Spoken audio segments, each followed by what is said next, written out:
Today on the 1012 softball show, myself, Lea, and Eric are looking at the teams who have impressed us and disappointed us through the first 2 weeks of the season, plus Oklahoma State pitcher Katie Kutz and her surprising start to the year.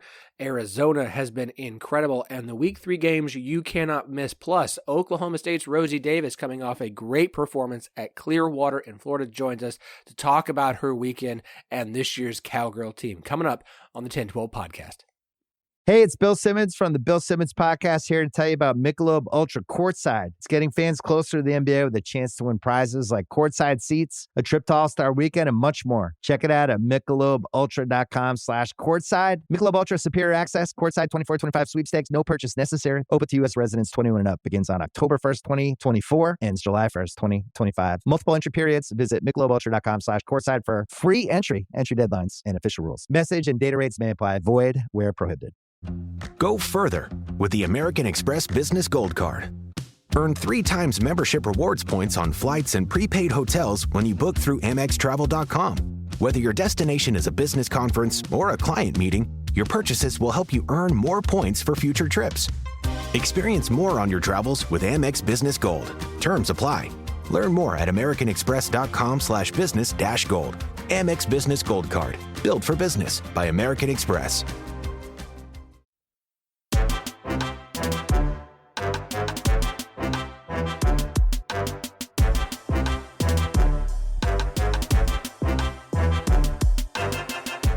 Welcome to the 1012, the podcast that covers all 16 teams in the Big 12 Conference.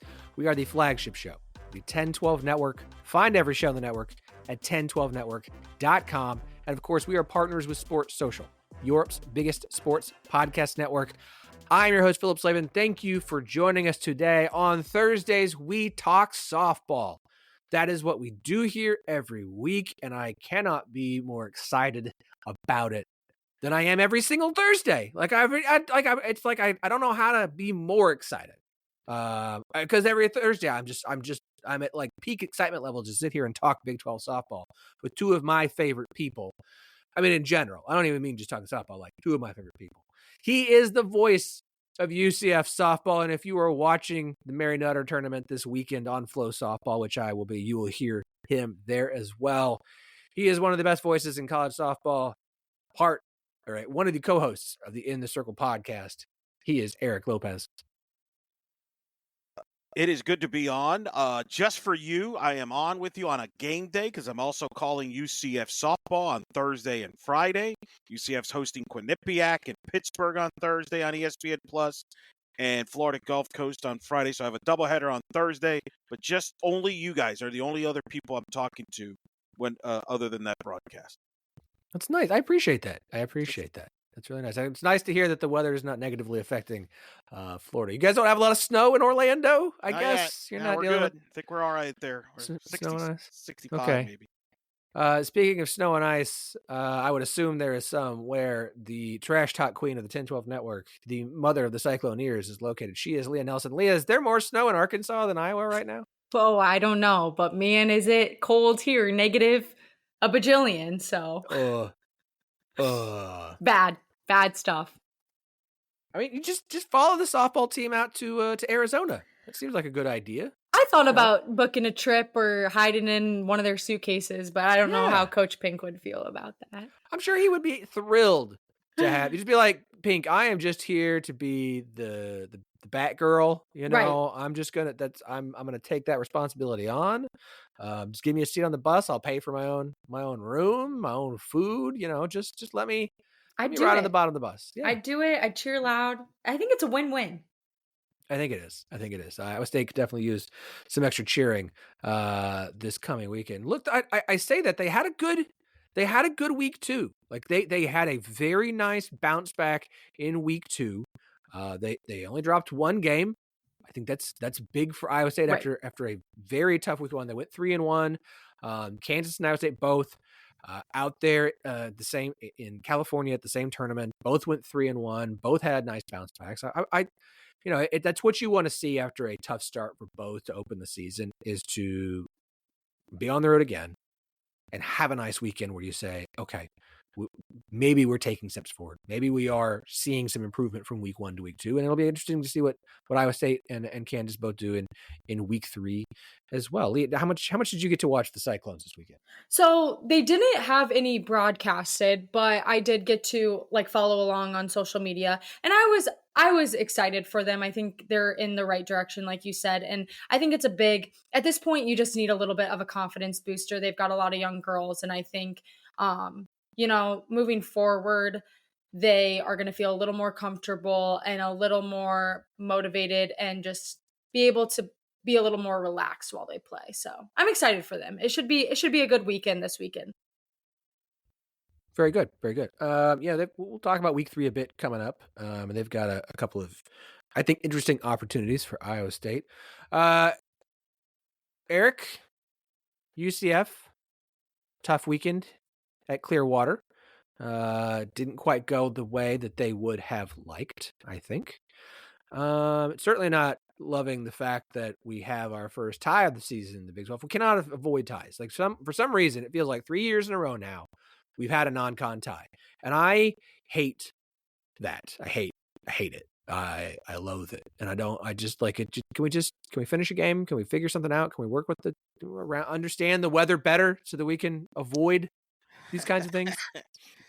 Well, if it was up to me, that game never gets started to begin with, because what the problem was, you're trying to fit in a game. They changed the fields because they knew the weather was coming. So they changed the fields because they wanted to protect the 2 main fields because of the night games, the linear games, the Oklahoma State, Alabama game on one. I think it's field 8, I think they were. And then field 9 would be UCF, Florida State. The TV wanted to protect those 2 games, basically, and protect the field. So there was tarp and all that stuff. So what happened was they started the game. They thought they can get it in. UCF had a 4-1 lead, coughed it up, and then they halted the game with the rain started and came. Now, it did stop, but it stopped to the by that point, the tournament had decided from a caution standpoint, we're not going to resume this game because they don't want it to interfere with the 2 games that are going to be on linear television. So that's what happened. And I knew there's a possibility I knew for sure that they weren't going to get 7 in when I heard their plan. I was expecting a tie. But if you know you're going to protect the linear games on television, just don't play it. Don't let and that's what happened. They let it play it out, and that's why we got the draw. For UCF, from their standpoint, it was a weird week. It's a what-if week. They come out, they start the week with that incredible win against Missouri. Then they had a 3-run lead against Liberty and coughed it up. And then, the Auburn game, there's a call or 2 that could have gone either way. They just didn't get the timely hit. And then they had a 3-run lead against Ohio State and didn't hold on to the lead. If they hold on to Ohio State and Liberty, it's a completely different week. Mm-hmm. But that is the youth of this team, and that's the price you pay when you have youth. Is something, some plays weren't made because of youth. Some plays were perhaps you didn't close some games out because of the youth. And they got, they weren't as clean, I thought, defensively as they could have been. Some of that was, again, they changed the fields. The wind was kind of swirling. And obviously with a young team, they're not at Texas A&M or Florida State's level at this point. So, yeah, it's a frustrating week. It'll be interesting to see how they look coming up at home now for the next couple of weeks. They got 2 home tournaments and a midweek at FAU. So they got to figure some things out before they start conference play when they go to Tucson against that firepower Arizona offense. Yeah. Oh my goodness, Arizona. Well, let's kind of start there. I have a feeling we're going to have an opportunity to talk about Arizona here. 2 weeks in, we've seen enough of everyone to kind of start having some opinions on things. And I think we've definitely seen, various teams show improvement week 1 to week 2, show signs of improvement, show signs of the youth, the new faces, even just the players who have been on the roster but are now having to put into new positions that they weren't in last year. I think that's a perfect way to describe UCF. Or that seemed like how Coach Paul Malone kind of wanted to describe it, is not so much new, is just new to all of us. And so I think we can start to make a little bit of assumptions on some of these teams. And so, Eric, I'll let you lead this off. Like, who has impressed you the most through 2 weeks so far? Well, it's 2 weeks. I think Oklahoma State's going to be fine. I know you were a little concerned, Phillip, during the week.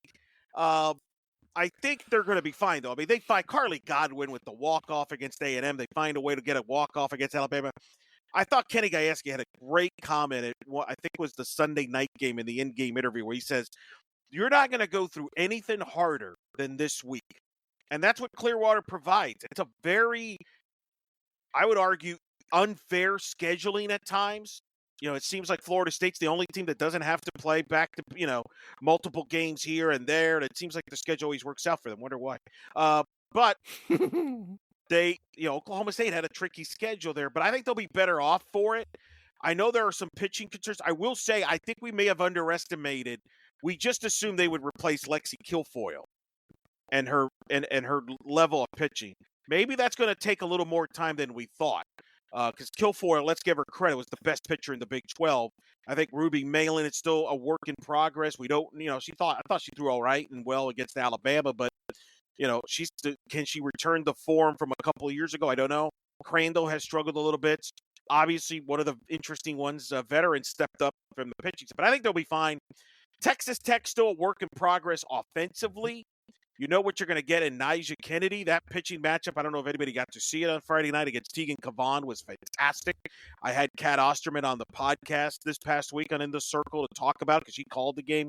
She said it was the second best pitching duel she's ever broadcasted in her career, behind only a Taryn Moat Burkhart matchup. So I think Texas Tech will be fine. I have worries about the depth of the pitching behind Kennedy, but let's be real. She's going to get the ball when it matters the most anyway, so it doesn't matter. I think that Arizona, to me, is the team that's impressed me. That offense might be the best offense in the Big 12 when it's all said and done. Now, we're going to find out this weekend. They got Texas and Stanford in this tournament, so we'll learn a lot. But, man, they could just put up numbers in quickly. And, if Miranda Stoddard was just insane. Now, where did that come from? 4 home runs this week? So I'm telling you guys, we've talked about this a couple. Arizona might be the team to watch that nobody talks about in the Big 12. We talk Oak State, we talk Texas Tech, but Arizona might be the team that we might have to take seriously here as far as, again, Big 12 title contender and maybe getting Oklahoma City. After that, there's a drop-off. I don't think Baylor, we kind of gave Baylor the benefit of the doubt and put them in that top 4. I'm not sure they're there. Their pitching is a question mark, and I think that's where the questions begin as far as the rest of the league in the Big 12. Yeah, we can talk about Baylor. Like, for Arizona, 103 runs so far this season. 10-1 record's great. They've had some games where they've had to come back, and I'm not going to hold that against teams. If you have the ability to get down in the game and work your way back through 7 innings and get the win, like that is a big thing that's going to pay off. And again, it's still early in the season, but 103 runs on the season. The next most by a Big 12 team is Houston with 78. Like, Arizona's putting up runs. That offense is really good. The pitching is up and down. That's I think why you have some of these high scoring affairs from them so far, is they've got games where they're blowing teams out, and the other games where they're having to score 7 runs in the last 3 innings just to be able to get back in the lead and win. But I mean, they keep finding ways, and that matters. And so, I think Arizona, we kind of mentioned this back before the season started, like that might be the team that we sit back here at the end of the season and say, that's the one we were wrong on. That's who we should have had number 1. So we'll keep an eye on it as it continues to move forward. I have to give Houston some props. Because like I said, second place is 78 runs in the Big 12. Third place is Baylor with 62. The pitching is not particularly great for Houston. Like, I'm not going to pretend that it is. But it's hard not to at least be like, something's there. When they continue to find ways, when they get down, and they do get down in a lot of games. Opening weekend, they had like 4 games where they had to mount big comebacks. Their weekend closer against Incarnate Word, they got down 6-0 and still found a way to come back and win. They don't have wins that make you go, ooh, like the schedule's not impressive. But I have to at least give Houston credit as a team that we all was consensus worst team in the Big 12. How many games will this team even be able to win this year? That they are 8-2. I don't care what the schedule is. That they are 8-2 and scoring runs the way they are and finding ways to come back from big deficits. Are they going to win the Big 12? No. Are they going to be a postseason team? Absolutely not. But I still have to give them credit for 2 weeks in exceeding any sort of expectations that anyone outside of that program had for them. Well, I'll say this. They got young, talented position players. Brooke Wells, I think, is one of the best freshmen in the country. They've got some nice pieces. They don't have pitching arms. That's the problem. Literally. If they had any pitching whatsoever, like give them Katie Brooks or like some of the Kansas pitching with that Houston offense, now you might be talking there a little bit. But they do have some young talent that you could build from. The question is, how are they going to go, how long they can last when you get into the meat and potatoes of the Big 12 schedule? And that's going to be the issue. But I do think there's some young talent there to be excited about from a softball standpoint for Houston. Lea, who has impressed you so far? I mean, Eric put it perfectly. Arizona, obviously, they have another player on Big 12 Player of the Week, 10-1, like you said, but big test this weekend. It'll be interesting to see how they handle Stanford and Texas. But I mean, Houston's been the biggest surprise to me, if I'm being honest. Like you said, a win is a win. It doesn't matter who you're really playing and how you do it, but a tally in the win column is huge. So I'm excited for them.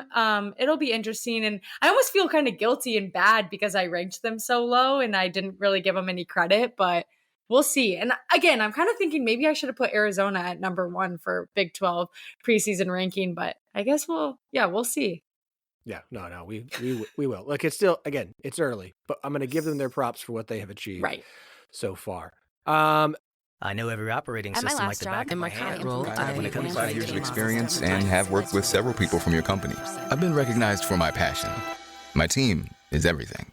LinkedIn delivers candidates who rise above the rest. With an up-to-date view into shared connections, skills, and interests you won't find anywhere else. See why 86% of small businesses who post a job on LinkedIn get a qualified candidate within a day. Post a job for free at linkedin.com/achieve.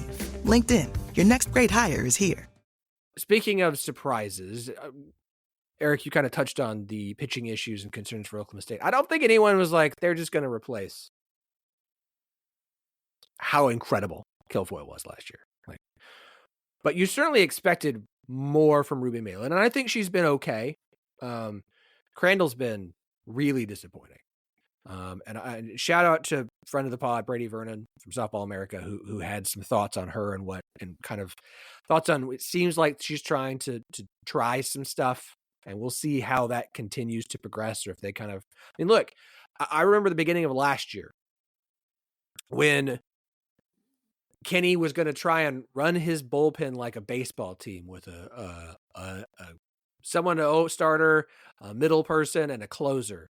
And they did that through the first 2 weeks of the season, and they abandoned it immediately after. And it was just, we're just going to do what works. And they rode Lexi Kilfoyle and had a great season because of it. And so, I get the idea of like, let's try some things. Let's test some stuff out. And at a certain point, if it's not working, we're going to go back to what made you successful, what made us successful, and we're going to stick with that. So it'll be interesting to see what Oklahoma State does this weekend and if they kind of continue to try things. But I want to talk about Katie Kutz because sophomore, didn't get to play a lot last year. We didn't see much of her. She wasn't one of the names that we really talked about. Like, we kind of mentioned her, but all the conversations about Ruby Malin and Riley Crandall and what does Kyra Aycock do in her junior season. And Katie Kutz has been, she had a tough first weekend and that tough first game against Florida State. She was Big 12 Pitcher of the Week because she was absolutely fantastic in Clearwater. Absolutely fantastic for Oklahoma State. They don't go 3-2 without her. 2 earned runs and 11.2 innings of work against Kentucky, A&M, Auburn, and Bama. Struck out 10. She gave a bunch of walks opening weekend. She cut them from 7 2 games in the first weekend to 5 across 4 games in the second weekend. Like, she is a huge surprise, a welcome surprise for Oklahoma State. And I think one of the biggest things as an OSU fan is there's always a conversation of, can they develop a pitcher? They did it with Maxwell before she left for Oklahoma in her final season. But outside of that, yes, they've had pitchers who have kind of shown up in their senior season and been really just kind of really been good and had great final years and been a reliable second or third arm. But we haven't seen them really be able to bring in a pitcher as a freshman and develop them. And if that's what they have in Katie Kutz, that's awesome for Oklahoma State, because you do get 2 seasons, assuming they stay, of Ruby Malin and Riley Crandall. And if Crandall gets things turned around and Ruby continues to just get back to who she was and Kutz continues to develop, that's a really, really, really strong bullpen that you're going to have there for Oklahoma State. Kutz is, I have to give her a shout out. Yes, she got Big 12 Player of the Week. Yes, I'm an Oklahoma State fan, so it's a little bit biased, but she's been awesome to start the season for OSU. She's been super exciting. And honestly, those are my favorite types of players who, it's preseason, you don't get a lot of media attention, and you come out and just, they have nothing to lose. We were talking about Ruby and Riley, and Katie came out and she's like, well, let me show you what I got. And like you said, she's a sophomore, so she has so much time to develop and just get comfortable, where you're going to be playing these huge teams that are tough. But if she can compete against these types of teams, she's going to be just fine. And she's going to definitely help out Oklahoma State as the season goes on, because softball, it's a long season and it's hard to have only one or two solid pitchers on your team. You need a full bullpen. So it's a really exciting story. And I'm excited to keep following Katie, because I didn't really think I was going to follow her much, preseason, because there wasn't a whole lot of info and media attention around her. So it's going to be good for her. And that's why Kenny, tweaks with things and tinkers and tries different stuff early now and see what happens. You experiment now. You don't need Ruby Malin to be fantastic now. You need her to be fantastic in April and May, but she may not have to do it by herself. Who knows? That's why you play these games early, because you might find out some things that you didn't know going in. So I think you're right. That's a big plus for Oklahoma. That's why, again, I'm not worried about them long term. I think they'll be fine. Just like I think Texas Tech will be fine. You always have, as long as you have pitching options, you'll be fine. Whereas other teams in the conference, I'm not sure if they have pitching options right now. Mm-hmm. Mm-hmm. Houston, that would be you.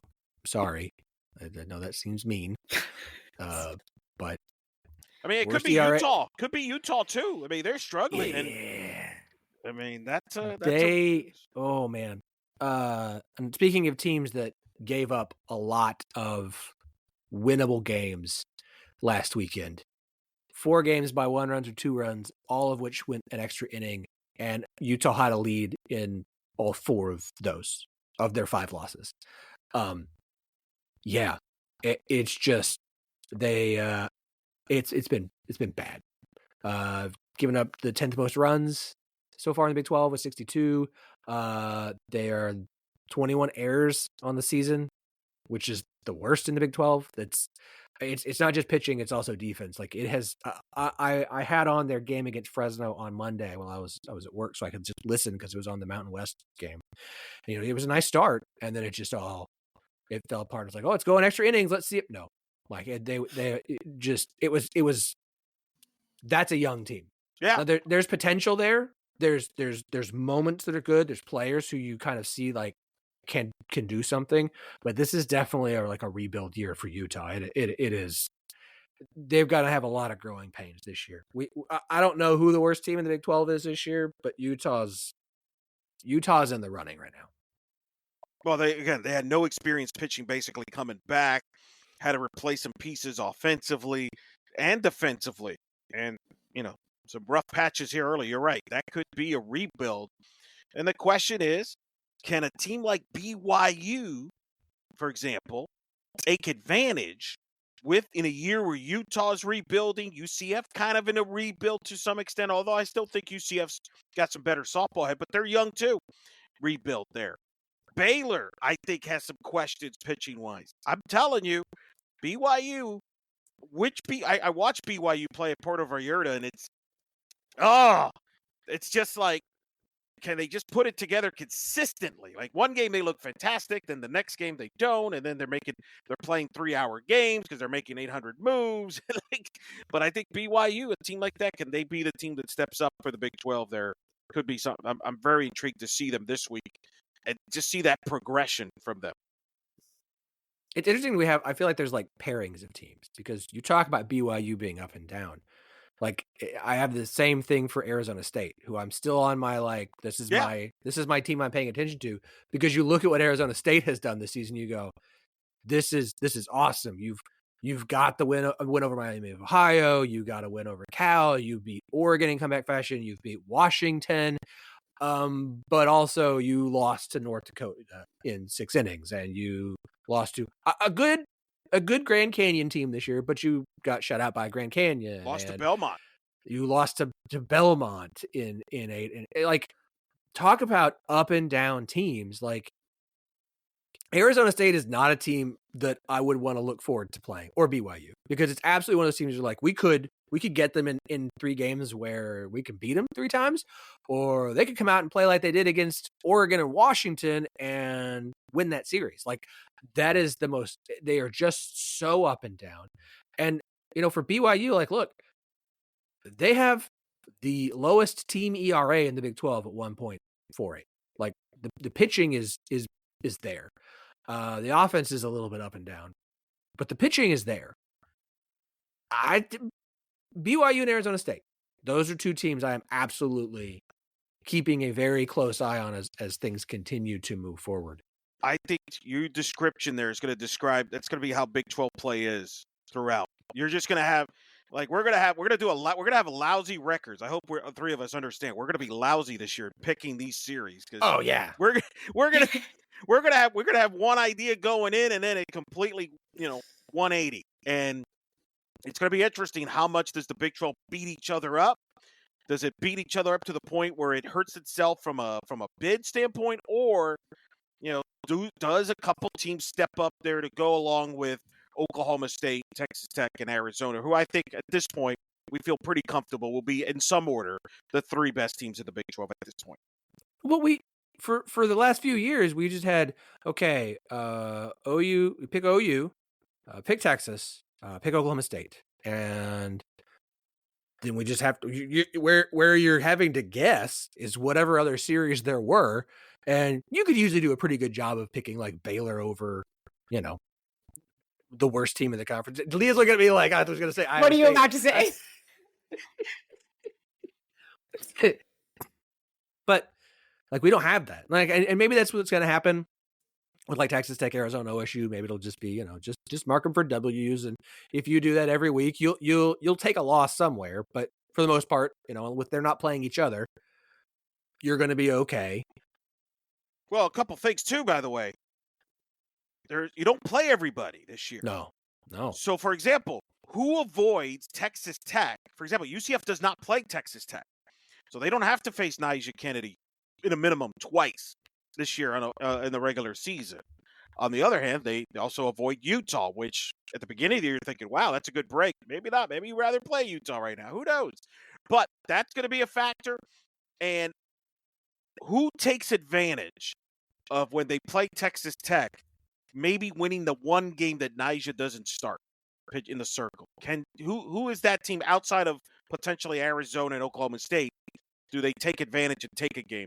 And listen, while I think Oklahoma State will be fine, I don't have to tell you, Phillip, Oklahoma State in the Big 12, it seems like they're always that one weekend series or two where they just kind of stump their toes. I mean, when I had Kenny on the podcast, he highlighted the Iowa State series as the example of how they simmer down, Leah. Show up. And there's the Iowa State factor. We know they're going to play well in the conference. Yeah. You know they're going to ruin people's lives. Yes, they will. Yes, they will, as they always do. Okay. Well, let's look ahead to this weekend. And I can't believe I failed to mention we do have Rosie Davis of Oklahoma State joining us on the pod here coming up. Had a fantastic conversation with her this week. She also has become a bit of a rising star for Oklahoma State. Had a great weekend in Clearwater. She had the walk-off against Alabama. She set up the walk-off win against A&M. Like she was phenomenal this weekend in Clearwater. Absolutely big for Oklahoma State, especially late in games. And we'll talk about that and a few other things as well. But I want to look ahead to week 3. I've got our graphic made of my games to watch this weekend. And I always like to throw in a few kind of, I don't want to say less exciting ones, but just ones where I want to give some other teams some credit because they're playing somewhere where it is an interesting matchup we want to keep an eye on. But I'll run through the list that I've got here. We got Arizona, of course, has 2 games against Stanford and a game against Texas this weekend. So they've got 3 big games this weekend that I'm going to really want to keep an eye on those. Those should always be on ESPN+. Arizona State, Iowa State and Arizona State, both. Arizona State's hosting a tournament. Iowa State will be out there this weekend as well. So both will get an opportunity to play Florida this weekend. That is a big game for Arizona State. Well, Arizona State's going to beat Florida and lose to one of the other random teams that are there this week. Because that is who this Arizona State team is this year. It's like, you don't want to be a good team. They're going to play up and down in competition. Iowa State's got that one. I do want to say, we mentioned Grand Canyon, who beat Arizona State. Grand Canyon's off to a really good start this season. 10-2 to start the year. Their only losses are a 4-0 loss to Oregon and a 4-1 loss to Wichita State. Iowa State's got a game against Grand Canyon on Friday. That is on my list of must watch because it's one of those games where I'm like, okay, this is a good opportunity to see if Iowa State's continued to progress from week 1. Because if they get off a win there, that's one of those games where you look down later in the season and that is a much better RPI win than you think it is at the time if you're just kind of casually looking at things. Eric will be calling Mary Nutter. Baylor, BYU, and Utah are all at Mary Nutter this weekend. Baylor has Nebraska, Missouri, Arkansas, and UCLA. I mean, they've got Nevada too, but I mean, woof. Like, look, Baylor killed it at Mary Nutter last year. It was a big part of... They were the big story coming out of that tournament. And... we'll see how it goes this year.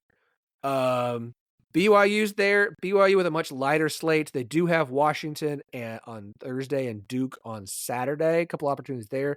Like I said, Utah's also there. They'll face Oregon, Nebraska, Northwestern, among others. Everybody's got 5 games, but those are the marquee names. Kansas' schedule's gotten all thrown off this weekend. Creighton was supposed to be in San Marcos. They're not. The weather's affecting things. So Kansas has 2 games against Texas State this weekend. Texas State's always a solid softball program. Sunbelt favorites, yeah. And so Kansas has 2 games Saturday and Sunday against Texas State. That'll be something to keep an eye on. And Texas Tech's got 2 games against Indiana this weekend as well. Oklahoma State's in Arkansas. I'm actually going to should be at both games Saturday. We'll see how long my girls last. I'm taking the older 2. I'm going to get it there early so we have seats. But ran through the list, guys. Which games are you keeping an eye on, or what are some games you think that I missed based off of, it's hard sometimes to know which of the mid-major teams are off to a good start for the year and maybe more interesting than we thought. But like I said, Texas State's always good. Grand Canyon's a nice start. Anything I missed that you guys want to talk about? I think you nailed it. Obviously, I'll be keeping a good eye on Iowa State. I think this is a weekend that they can really kind of change their season around, which will be really exciting. And obviously, with the way Arizona's playing, I am so pumped to watch them take on Stanford and Texas this weekend. It'll be pretty exciting. I mean, Eric already mentioned it, but the Texas Tech and Texas game was insane. And so I'm excited to see Texas play again against Arizona. So it'll be exciting. Game 1 was awesome. Yeah. Well, yeah. Game 2 was also played. We just talk about game 1. That's all we need to remember there, right? Look, I agree. I think the state of Arizona is fascinating this week because you brought it up. I am interested to see, can Arizona State give Florida a game? Can Arizona State score some runs against Florida, which has coughed up some runs early this season? The thing I'm worried about is I think Florida's going to score some runs over there too, but can Arizona State be competitive there? I think you make a great point about Iowa State Grand Canyon. They're in the top 10 in the D1 softball top 25 mid-major poll. They're legit. Remember, they got to a regional final last year. That's a big game for Pink and the Cyclones, right? Those are games you got to get.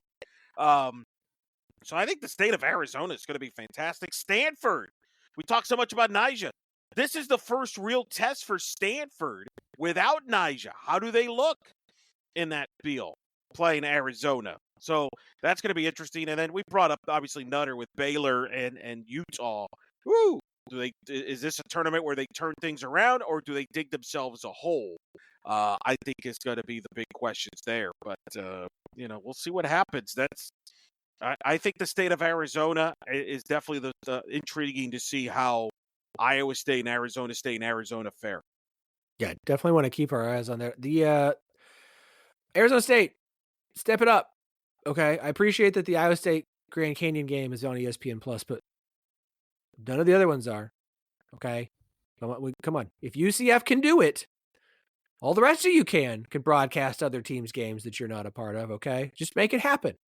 Make it happen for us. We would appreciate that. One thing on Grand Canyon, shout out to softballstatline.com.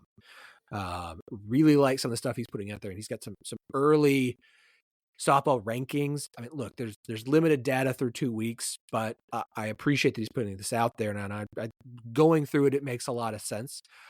He's got Grand Canyon ranked 33rd overall as of right now. The offense isn't particularly great, but the defense is good. The pitching's been solid. That's one of those teams you just keep an eye on. Okay, that Iowa State Grand Canyon game. It's a big opportunity for Iowa State. Like, look, I'm not picking Iowa State to beat Florida. No offense. I'm sorry. None taken. But if they have another one of those like last weekend where it's like, look, we're going to lose the team we're supposed to lose to, but we're going to beat everybody else. Right. A 3-1 weekend. They only got 4 games. A 3-1 weekend would be a really nice weekend for Iowa State. New Mexico State, Grand Canyon, Portland State, and Florida. If they can come away 3-1, and with the loss of Florida, like you feel like things are continuing to move in the right direction for Iowa State. So it's just, there's a lot of opportunity. And so we'll see how everybody does this weekend. I'm excited. I'm always excited. It's softball. I'm just gonna watch. I'm going to be talking a lot this week, so I'm just trying to be very, very, efficient in my talking since I've got like 9 games in the next 4 days. Eric, I tell you what, you save your voice. I've got a sick 2-year-old crying. So we'll wrap it here. Like I said, interview with Rosie Davis coming up next. Stick around for that. Absolutely fantastic interview. And thanks to Oklahoma State and their SID, Cirque, for helping us get that one set up. You need to go listen to In the Circle podcast. Eric does a fantastic job promoting all of college softball. Lea, look, I can't download TikTok, so I'm sorry I can't follow you there. But Lea, CJ21 everywhere else. CJ 21 or 12? 21. It's right? Just type in one. Some it's 12, some it's 21. I just hope she'll give us a few minutes when UCF and Iowa State play later in Big 12 play, while she's doing all these shows, big, basketball post games and it's like postseason March Madness, Ooh. Look, you're busy, okay? You like Eric and I do a lot. Lea might be the hardest working person on this show now. That's so okay? sweet of you. Like, but I'll always make time for you guys. I appreciate that. Do us a favor. We are 6 rating. 6. If you're listening to this on iTunes, we need 6 more 5-star ratings to hit 100. Okay, 100 ratings. If you could do that, we would appreciate it. If you would leave us a comment. We haven't gotten a review in a while. I'd really appreciate one, especially one for the softball show, just so people are like, hey, we should listen to the softball show. We like softball. So go do that. We got the Patreon up and running again. I've been trying to do weekend recaps there. It's free for everybody. I'm not going to charge you. If you want to give us $4 a month, I would say thank you. It would help me incentivize my wife to let me continue to do those things. So look, I'm making I bought you a coffee today, courtesy of John Smith, who subscribed to the Patreon. So, Eric, save your voice. We'll be listening to you this weekend. Lea, appreciate it as always. Everybody listening, thank you so much. I'm going to go take care of the kiddo, and we'll talk to y'all again on Monday. Love, exciting and new. Hello, Hannah Waddingham here. Have you seen the fabulous new Sun Princess? World-class entertainment, exceptional dining, and the greatest pizza ever. It's alive. Don't miss our Come Aboard sale with up to 40% off and free room upgrades. Visit princess.com or call your travel advisor to book.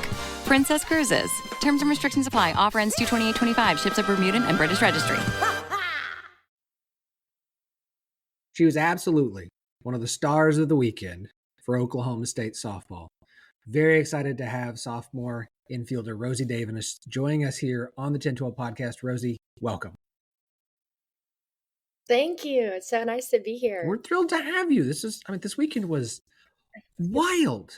Absolutely wild. Look, as an Oklahoma State fan, obviously Big 12 show, but as an Oklahoma State fan, I'm used to the Cardiac Cowboys from a football standpoint. But I wasn't mentally and emotionally prepared this weekend for the Cardiac Cowgirls with what you guys did in Clearwater. I mean, that is as emotionally just like thrilling and exciting, and as I get older, bad for my heart conditions as I can imagine a weekend was. How are you and the team feeling after this past weekend? I think we're walking out pretty great, especially walking out with our big win against Alabama. I think it really is helping us just set a tone for the whole year, and having 2 walk-offs is definitely very stressful. I see comments all the time just being like, wow, I don't know if I'm going to be able to make it through this season yet or not. And I'm just like, just trust the process. Like, we'll stop making you guys worry just as much as we just get going throughout the season. You know, there's external expectations for programs, and then there's internal expectations for programs. And part of the reason I think external expectations for Oklahoma State this year, especially early on, are so high is because of how glowingly Coach Gajewski has talked about this roster and the talent on this roster and this team. He said this is his most talented roster he's had at Oklahoma State, which is some really high praise considering how good some of these teams have been. And so I think some fans maybe a little bit frustrated by the 5-4 start. I would point out that the schedule that you all have played is absolutely ridiculous up to this point. If I remember looking at the data correctly, Oklahoma State's played, if not the most, what we would consider probably quad 1 team so far. They're tied for the lead across college softball, which is an insane thing to say. Internally, where do you guys feel right now like you are as a team? Are you where you want to be? Obviously not playing to the level you want, but are you guys where you expected to be at this point in the season? Just like what's the vibe inside right now? I think it's really just like, we do have a really tough schedule. We're going out and playing these really tough teams, and it's really good for us this early to come out and play those really good teams because we're getting these quality reps in now, and these other teams who aren't playing as tough as schedules aren't getting these as quality games in. That's really going to it's going to prepare them for the World Series kind of. So, I mean, we're not winning and doing the best that we think that we could be doing or should be doing, but on the inside, I feel no freak out. Like, we're in the toughest schedule yet, and a lot of these games we're still coming out on top. And so I think it's just really it's just finding all the pieces that fit in the right spot for us. Like, we're still fighting through some things, digging through some things, just cleaning everything up. And internally, I feel no worry, but on the external, I could see the worry. But internally, I see us as a team, I'm not worrying about us at all. I just like to remind fans, like Oklahoma State's had seasons where they start 5-4 and 4-4 and are still in Oklahoma City for the Women's College World Series. There's a lot of softball to be played. What do you guys feel like you're focusing on right now? Like what are the conversations that you're having of saying these are the things that we need to be doing as we continue into the season, as we head towards, more big matchups? You've got Nebraska, Missouri on the way, and obviously Big 12 play going to start with Texas Tech here in just a few weeks. Yeah, I think it's just really focusing on it, having everyone's back. Some people are going to go out there and not have their best game, not have their best fielding game, their best pitching games, their best hitting games. But as long as you have each other's backs, like, you're going to get through things. And I think that's really important. And I think we've emphasized that a lot this past 2 weeks that we've been playing. It's all right, guys. Like, I got your back. If you have my back, I got your back. Like, everything's going to be okay. And I think that's something that we've really just started really dominating on. And also just going out there and giving it your 100%, no matter what. Sometimes people's 100% isn't always their best, but as long as you give it your all every time, then everything's going to be okay.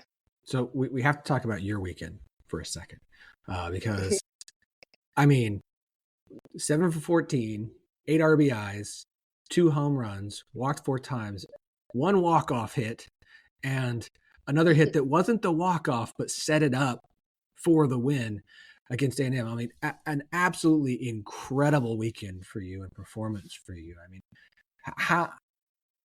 what do you take away from a weekend like that for yourself? Like, how do you take a weekend like that and both make sure it doesn't affect you negatively and help you kind of continue as you progress through this season?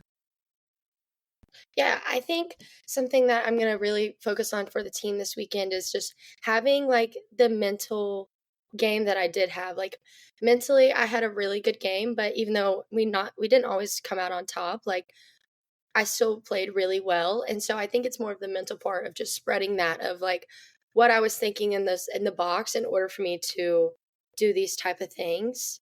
And I think that's something that's going to be really important for this week is just telling expressing to the team, like, I walked up there with the chip on my shoulder and I knew that I was going to hit this ball no matter what, one for myself and another for my team, because those pitchers walk out there and pitch their butts off for us, only allowing a couple runs a game. And so I just walk up there with the same chip that these pitchers have in the circle of just being like, I'm going to beat you and I'm going to win. And so I think the whole team gaining that like mental perspective will be like a very big advantage for us. I mean, especially in those spots there in the bottom of the seventh, like you all have to have those runs or the game is over. I mean, we're talking like sports drama of like down to final outs, having to get a hit. It's not just like it's the first inning or the third inning or the fifth. Like these are like the most high pressure moments. And you have been able to really, I would argue, play some of your best at the plate in those spots. Like, what is your mindset in a spot like that versus other innings where you've been able to find that success? Is there a difference in the mindset, or is it just it just worked there?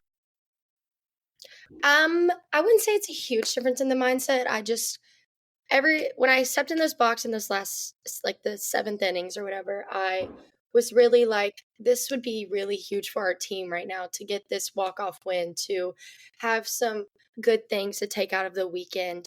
And so it wasn't like it wasn't like too much emotion, but definitely in practice, I talk about this all the time. Every single time I step in a cage or something, like I mentally prepare myself for being in those situations where it's bottom of the seventh inning, 2 outs, like this, this is what you work your tail off for.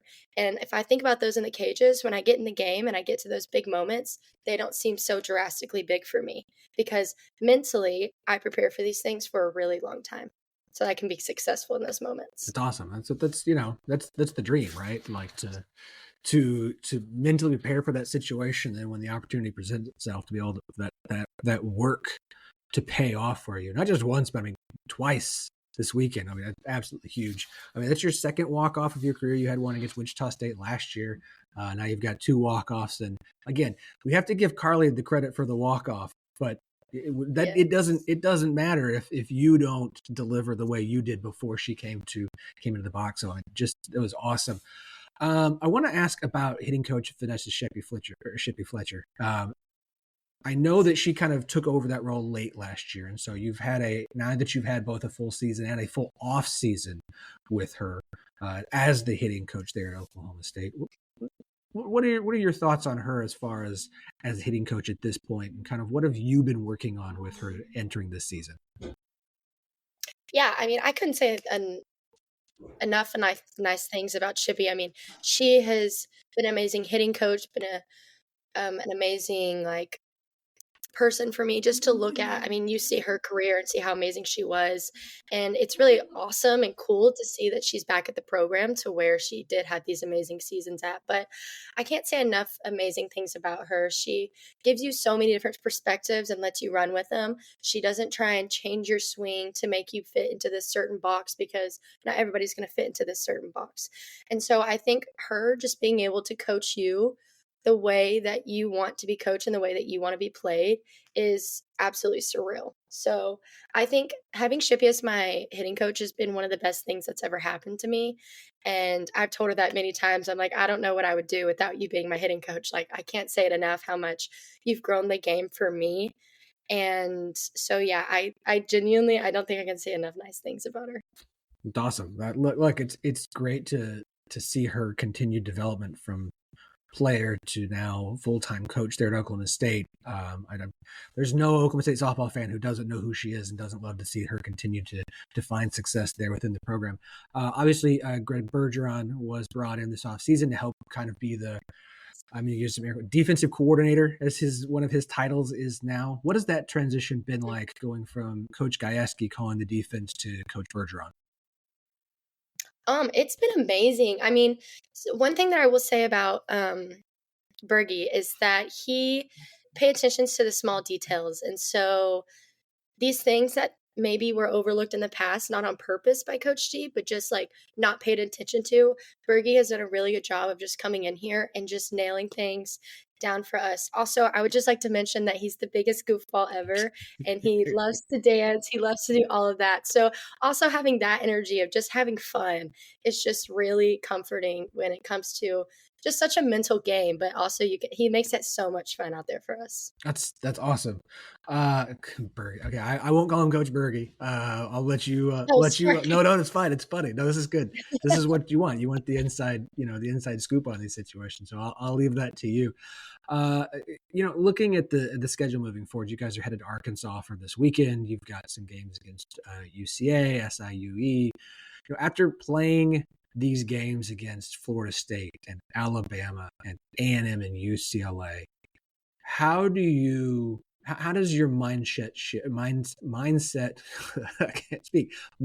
shift, or does it at all, going from having to play teams of that caliber to, no offense to the teams that you're facing this weekend, but to teams that are at a different level from a talent standpoint than the ones you've been facing a lot?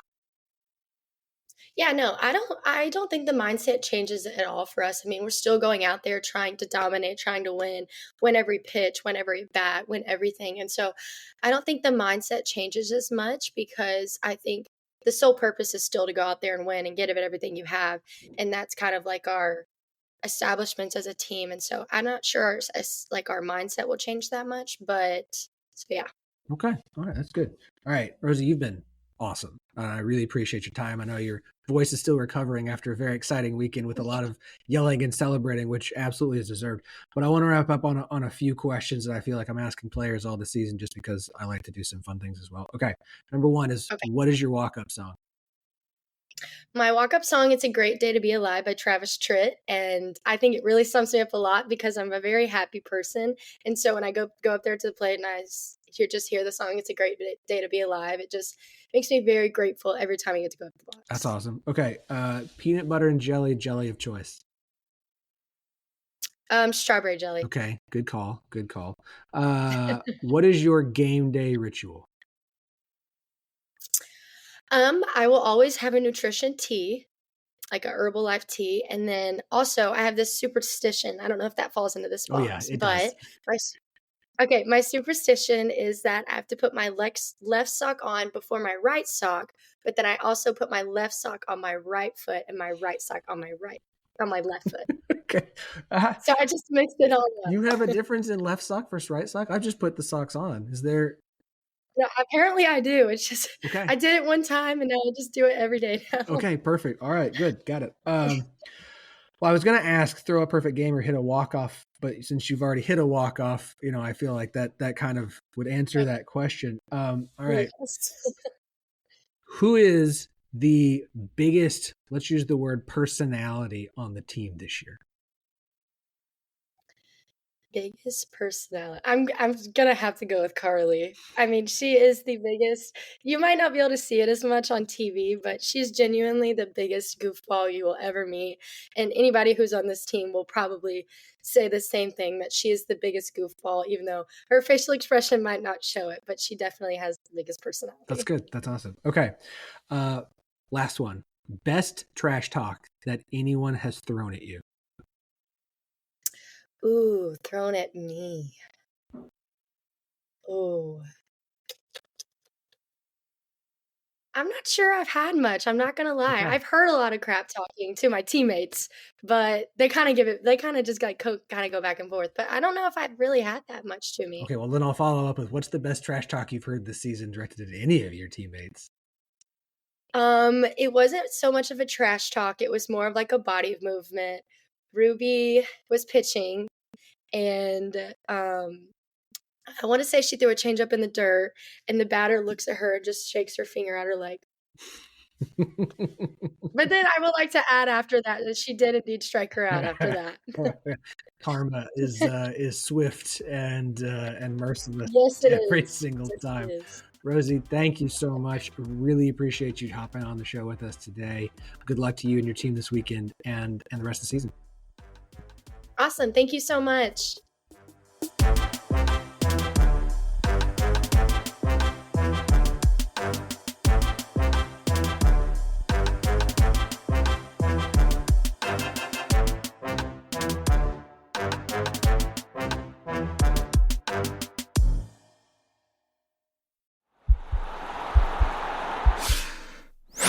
This podcast is part of the Sports Social Podcast Network.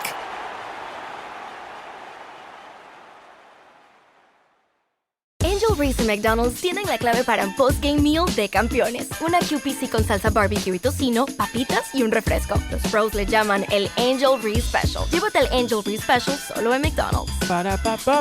En McDonald's participantes por tiempo limitado.